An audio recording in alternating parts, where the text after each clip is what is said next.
Il n'y aura ni révision, encore moins changement de la Constitution. En tout cas, c'est la position de Jean-Marc Kabound, la position qu'il a d'ailleurs exprimée lors, n'est-ce pas, du 4e anniversaire de son parti politique, devant une foule immense.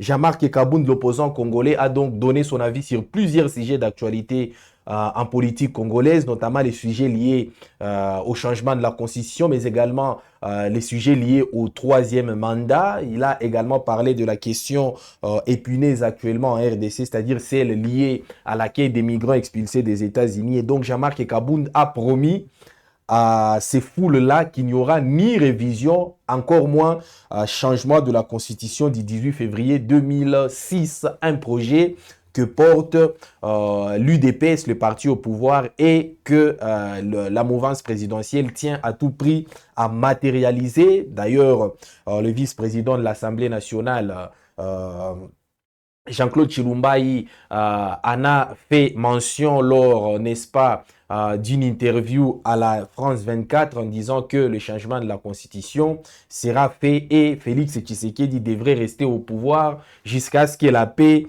revienne dans la partie est de la République démocratique du Congo. Voilà donc c'est qu'on va essayer de... C'est dont on va parler dans les cadres de ces WAP décryptage, mesdames et messieurs, qui connaît la participation de Faustin Mouiwa à la réalisation, Jenny Toilier à la supervision, et donc bienvenue. Et surtout, n'oubliez pas les fondamentaux qui nous caractérisent. Dites-nous à partir d'où vous nous suivez et ce que vous pensez exactement de ces différents sujets d'actualité, mesdames et messieurs. Alors, on va commencer par la réponse de Jean-Marc Kabound, pardon, par rapport à la question liée à la révision et au changement de la Constitution. Jean-Marc Kabound, ancien membre de l'UDPS, qui a pris congé de l'UDPS après, n'est-ce pas, ses désaccords avec Félix Tshisekedi. Ensuite, il a été emprisonné, il a consommé sa peine de prison et maintenant, là, il est en train d'exercer en République démocratique du Congo en tant qu'opposant. Et hier, il était devant des foules immenses à l'occasion du 4e anniversaire de son parti et il a donné ses points de vue sur plusieurs sujets d'actualité, notamment le sujet lié au changement, à la révision de la Constitution. Alors, je vais vous laisser suivre avec la complicité de Faustin Mouiwa, bien évidemment, Jean-Marc Kabound qui est en train de répondre à la question sur les changements et la révision de la Constitution. Et vous le comprendrez dans ses propos, Jean-Marc Kabound insiste et martèle qu'il n'y aura pas ni révision ni changement de la Constitution du 18 février 2006. Suivons Jean-Marc Kabound dans cet élément. Pour expliquer nationalement, aucune révision ne peut intervenir pendant l'état de guerre, l'état d'urgence ou l'état de siège, ni pendant l'intérim à la présidence de la République, ni lorsque l'Assemblée nationale et le Sénat se trouvent empêchés de se réunir librement. Ça voudrait dire que la minimum, moi dans le bus, c'est la guerre, dans l'état d'urgence, tout dans l'état d'urgence. Et comme notre réviser la Constitution,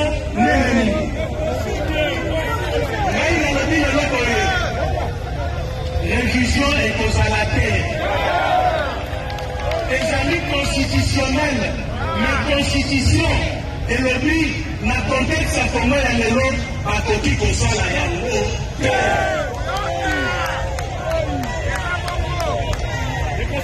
le changement. Le changement, c'est la Constitution. Et je vous assure, à tout ça, là, il y a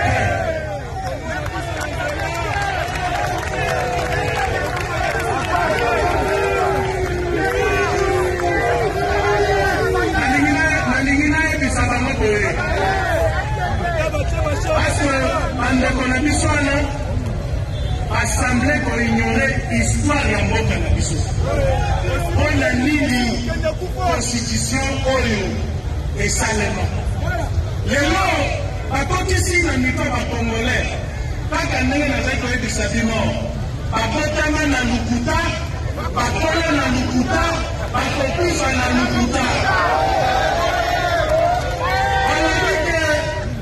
constitution oyo ezali ya barwandais oyebisi bakongolais ke constitution oyo moto asala yango ezali Paul Kagame obayingisa constitution po peuple akoya constitution na ye ezali koyebisa bino ke constitution ezali ya bakongolais bato basala yango ezali constitution ya Rwanda te toyokani nakorapele bango lisusu boye makambo oyo ezali kosalema na Congo Brazzaville oyo babrazzaville bazali kovivre lelo oyo ezali kosalema na Cameroun na Centrafrique na Côte d'Ivoire biso tosi tomona yango eloko ya sikla ekoya lisusu oyo tomona ezali te tomona 32 ans ya dictature na mboka olobi moke bazwi yo bakotonga tomona ndenge mobutu akomaka na pongabi koterorize bato nyonso sukasuka akendaka mais histoire oyo nazobetela bino lelo nde esala ke tozwa constitution oyo parce que na exposé des motifs ya constitution oyo balobi boye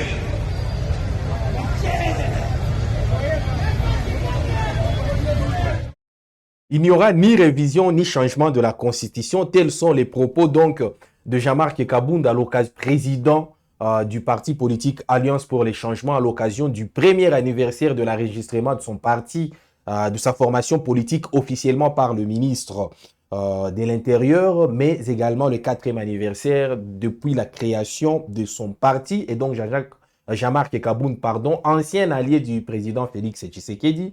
C'était quasiment son principal allié, c'était son bras droit. D'ailleurs, à un moment, Jean-Marc Kabound revendiquait avoir été le principal architecte de la victoire de Félix Tshisekedi ou de l'élection de Félix Tshisekedi en 2018. Mais aujourd'hui, la conjoncture fait que Jean-Marc Kabound soit diamétralement opposé au président en place et donc il tient à faire barrage contre, n'est-ce pas, les changements de la Constitution et même contre sa révision. Alors je vais, n'est-ce pas, pour ceux qui n'ont pas suivi attentivement voilà cet élément que nous vous avons proposé, que Faustin Mouyoua vous a illustré, je vais vous lire en quelque sorte le passage clé de l'intervention ou de propos de Jean-Marc Kabound. Alors il a d'abord commencé par dresser un tableau plutôt sombre de la société, disons de la réalité socio-économique et politique de la RDC, tout en déclinant les différents angles de la mauvaise gouvernance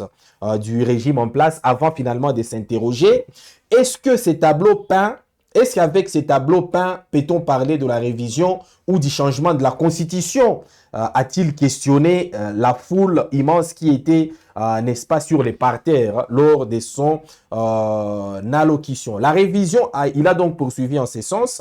La révision de la Constitution, certes, est constitutionnelle, mais l'article 219 de la Constitution stipule qu'aucune révision ne peut intervenir pendant l'état de guerre, l'état d'urgence et l'état de siège, ni pendant l'intérim à la présidence de la République, ni lorsque l'Assemblée nationale et le Sénat se trouvent empêchés de se réunir librement. Notre pays est en guerre ou non? Il y a l'état de siège, il y a état de siège dans certaines provinces, oui ou non? A-t-il toujours interrogé la foule? Maintenant, dites-moi comment ils peuvent parler de la révision de la Constitution.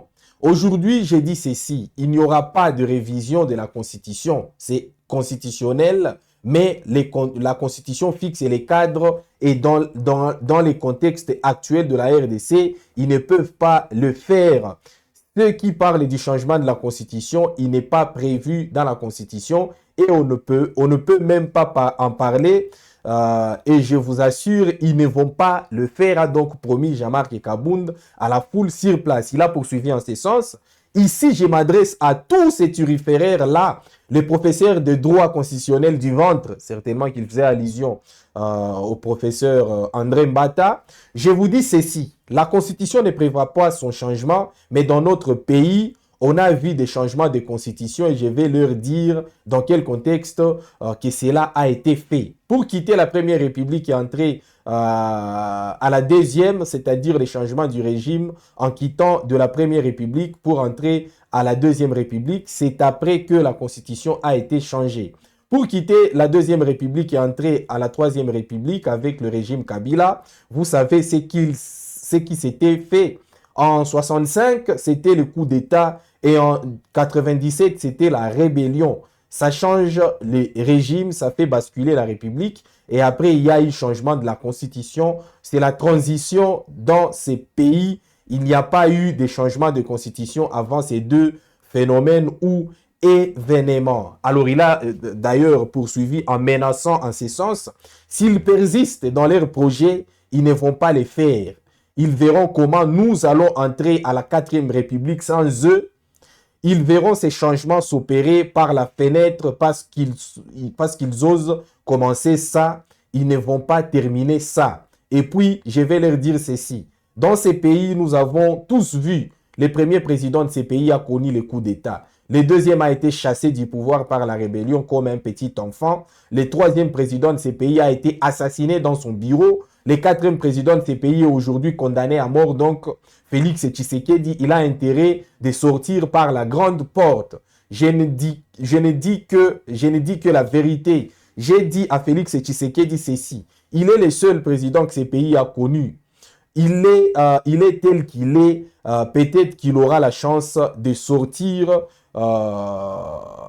Il aura la chance de sortir par la grande porte et c'est à lui de choisir au regard du sort de ses prédécesseurs. Ils sont tellement spécialisés dans les mensonges, ils ont réussi à faire croire à la population que l'actuelle constitution est une œuvre rwandaise. Ils ont dit aux Congolais que c'est Paul Kagame qui était derrière la rédaction de cette constitution dans le seul objectif de faire haïr la loi mère du pays auprès de la population. Mais moi, je tiens à vous assurer que la constitution est une œuvre des Congolais. Ce n'est pas la constitution du Rwanda. Je tiens à rappeler à ceux qui sont au pouvoir que ce qui se passe au Congo-Brazzaville, au Cameroun, en République centrafricaine, Côte d'Ivoire, nous avons déjà vécu ça et il n'y a plus rien de nouveau qui viendra pour nous faire peur, a donc alerté ou a donc menacé Jean-Marc Kabound qui s'est aligné, n'est-ce pas, complètement aux antipodes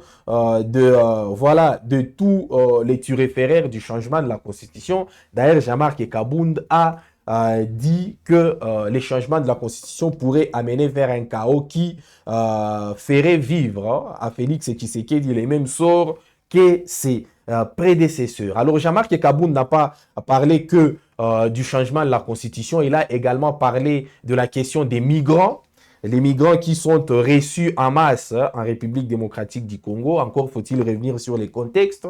La RDC avait décidé, à travers un communiqué publié par le ministère des Affaires étrangères, d'accueillir ou de servir d'abri aux migrants expulsés des États-Unis. Dans un premier temps, 15 migrants avaient atterri à Kinshasa. Dans un second temps, un autre groupe de migrants a atterri toujours dans la capitale congolaise et ils sont logés en plein centre de la Gombe où ils sont hébergés, nourris et logés par la République démocratique du Congo. Donc Jean-Marc Kabound a également parlé de cet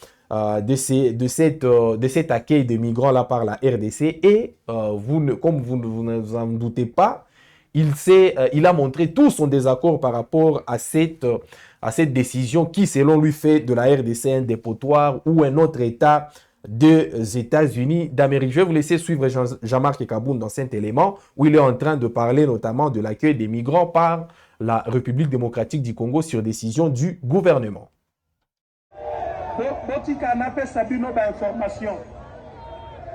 États-Unis d'Amérique, ezali na 9 867 km².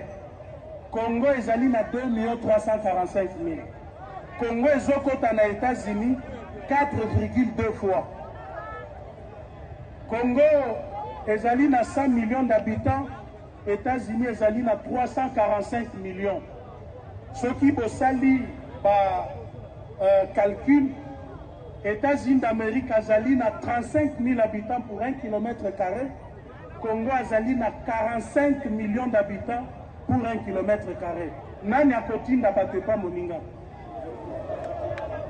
Biso nde tokotinda bato kuna bango te. Et puis, oyo ezali ya kokamwa, nayebi te soki boyokaki RFI lobby oyo euti koleka. États-Unis azali konégocier na gouvernement pour na batinda 1200 Afghans oyo bazalaki kosala na ba-Américain na Afghanistan pour baya awa. Ça voudrait dire 1200 terroristes baya na Congo. Mais comment est-ce que Batouana basali ici ba-Américain basaleli bango musala batie bango na droit que ba régulariser makambo na bango bamema bango na États-Unis. Tona mukaka na tongo balobi te bakende sous États-Unis te bakomo kende Congo. Toza déjà na problème ya ba ADF nalu. Bamemela biso 1200 terroristes na kati ya ville à Kinshasa. Ça voudrait dire que ba Congolais bakufaka na Kuluna, bakufaka na Masasi, bakobando kufa sikoyo na ba bombe o bakobando tshela biso na ba 207 na ba école, na ba supermarché, na ba magasin. Mais en tout cas, c'est pas possible. Ce n'est pas possible. Oyo penza elekelinga maele. Comment vous pouvez accepter que bakendozwa 1200 terroristes baya na yango na mboka na bino?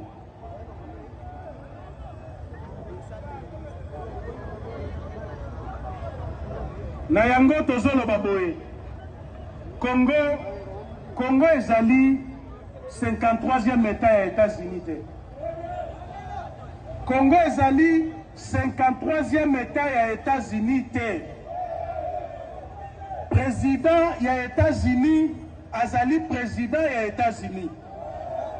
Congo ezali un pays qui jouit de sa souveraineté tant nationale qu'internationale.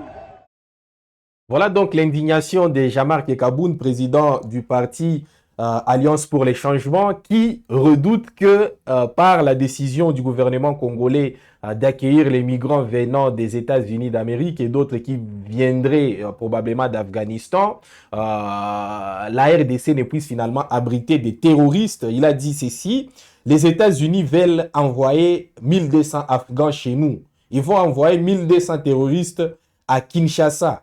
Nous avons déjà des problèmes avec les ADF Nalu et ils veulent encore nous amener des terroristes.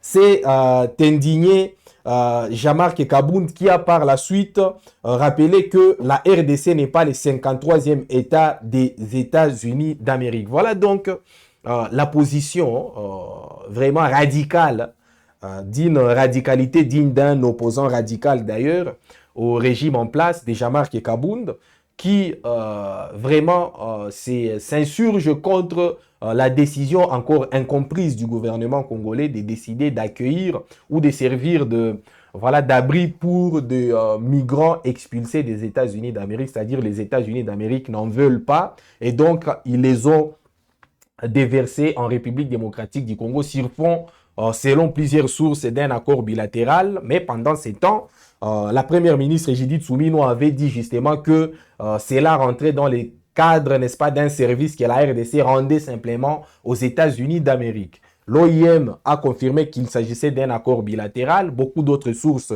qui ont fait des recherches ont, n'est-ce pas, fait savoir qu'il s'agissait d'un accord bilatéral sur fond de beaucoup de millions, n'est-ce pas, de dollars américains. Mais le gouvernement congolais, à travers la première ministre Judith Suminwa, a soutenu qu'il s'agissait simplement d'un service que la RDC a rendu à son partenaire, les États-Unis d'Amérique. Alors, il y a vraiment beaucoup d'actualités qui continuent, n'est-ce pas, de pulluler sur la toile, mais également sur voilà, dans plusieurs médias, mais nous, c'est celle-ci, ces deux actualités qu'on tenait à vous partager, mesdames et messieurs. On va revenir avec beaucoup d'autres actualités pour les décrypter avec vous, mais n'hésitez pas toujours à nous dire à partir d'où vous nous suivez et nous donner vos différents avis sur ces différents sujets qu'on a exploités aujourd'hui dans le cadre de cette séance de décryptage sur Web Info Télévision. J'ai été réalisé par Faustin Mouyoua, je suis Gaëtan Combi à la présentation. Je vous dis merci, très bon week-end et surtout rendez-vous en début de la semaine prochaine.